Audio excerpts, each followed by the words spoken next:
Sveikučiai. Penktadienis. Ant savo gėlytės, kai gražiai atrodo. Labai. O kokios spalvos ryškios, o kaip žalia. +3 laipsniai. Iš po tokių karščių. Nušalta.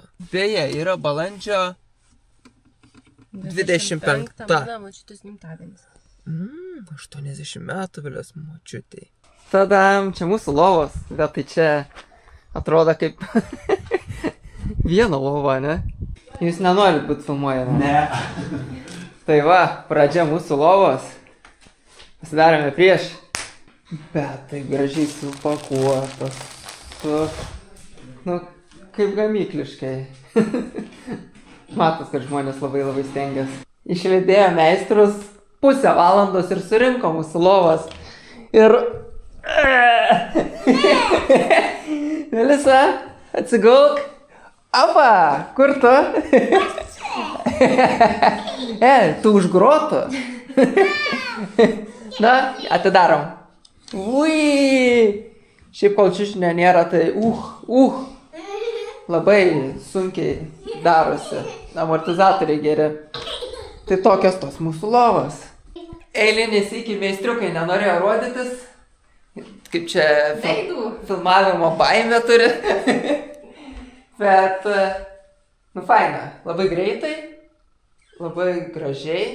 Čia yra antras, ar jeigu skaičiuojant Valentiną, tai trečias, kaip čia, trečios komandos darbas, kurio aš nedariau. Kaip faina buvo, atvarė, susuko tas lovas ir viskas. Melisos lova tokia, tai grotelių dar neatvežė, nes reikia sulaukti, kol tiekėjai atveš, sakė, biškai užstrigo, bet lovas pačias turim, tai galim lentų pasidėti ir miegoti. Aišku, reikia čiužinę. Tai va. Reikia dabar užsidirbti čiužiniam. Sakė, daugiausiai gamina skirtingas lovas tiek vaikam, tiek suaugusiam. Bet mes nusprendėm, kad darysim vienodas. Nu, tik matmenys skiriasi. Melisos yra 1,20 m, mūsų 1 šiam. Žiūri, tarp rozečių dar yra atstumai nemaži, tai galėjom daryti ir 1,8 m lovą. Bet... Mum užteks tikrai, mes mažiukai esam, tai... Dar turės man kažkoks mini staliuks talus. Aišku, gal rozetės galėjo būti biškerčiau, bet tai... Nu, tai išgriausim, įdėsim. Vėl griausim, tu šiek tiek tais... Pala, praeitą kartą jau išplatinau, dabar trečią kartą pasiaurinsi. Nes čia daug vietos lieka, Evelė. Pasidžiaugiam lovom, reikia važiuoti. Taip kaitina saulė, bet lauke tik 6 šilumos. Kažkoks nesusipratimas, bet smagu, kad šildo saulė. Tai ir jausmas kitas.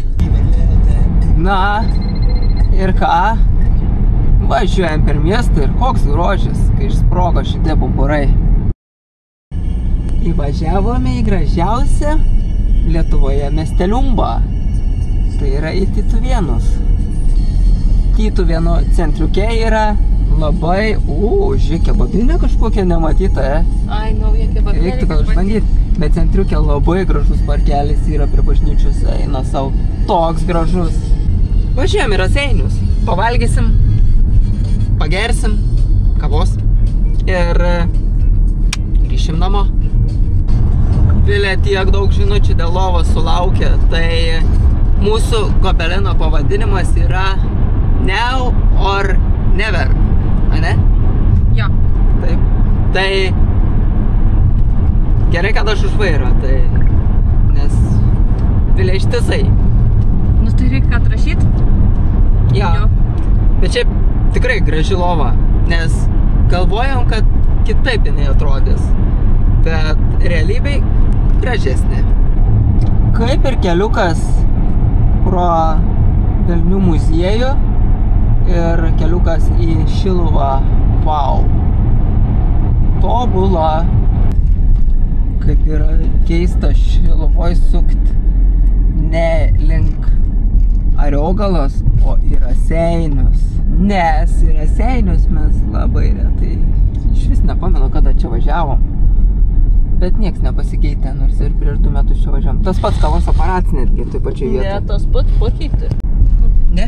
Tik tai pačiai vietoj. Tik taip pačiai vietoj. Bet jinai kavos aparato ekspertė. Geriau žino už mane. Vilė sako, žvirkelis, ką? Į Raseinių žvirkelį. Aš jau užmiršiu, žiūrėk, kokia aikštelė kažkur tiesiog laukas. Na. Koks lygus ir gražus kelias per Dubysos upę. Fui! Ein sau, koks gerumo keliukas. Wow. Na, tik į vieną pusę geras. O dabar pajokiam. Raseiniuose yra verslo centras. Šviesoforas tai jo yra, bet yra dar ir verslo centras. Šiaip nesam Vilė po Raseinius vaikščioje dviese. Nesam? Ne, esam buvę, o to iki centre pačiam prie paminklo to, aikšteliai ten toj, bet pačiuose taip pravaikščioti. Mes dabar važiavam? Nežinau, kur tu pasakysi, ten važiuojam. Mes jau pravažiavam. Ai, mes pravažiavam? Na gerai, apsisukam. Raseinių centre mes stovėme kamštyje. Prie šviesoforo esam kokie 30 turbūt. Nu, ką tu panelį jėki švitinė?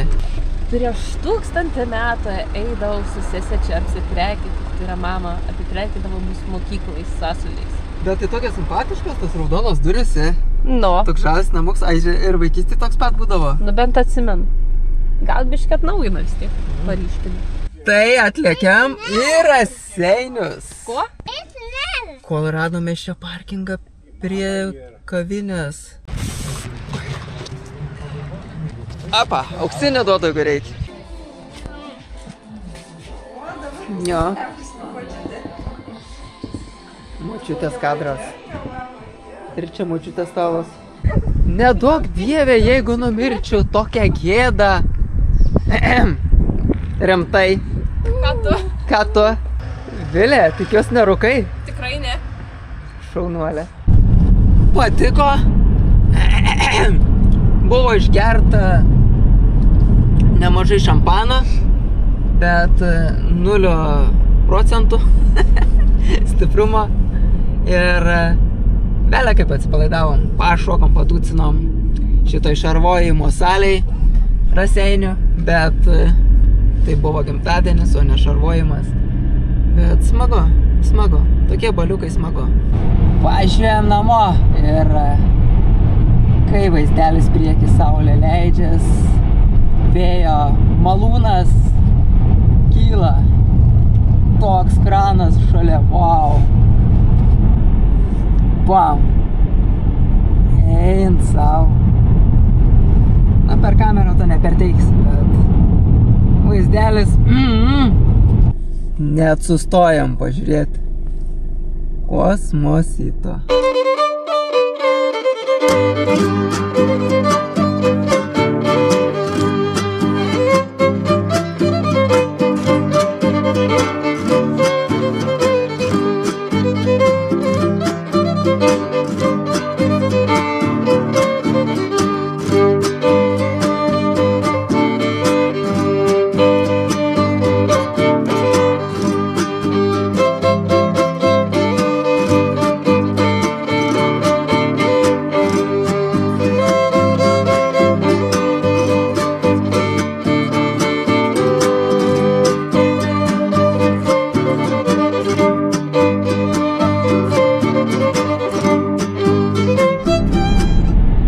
Paskraidžiau su dronu biškį, ten prie tų malūnų, bet nespėjau sustoti.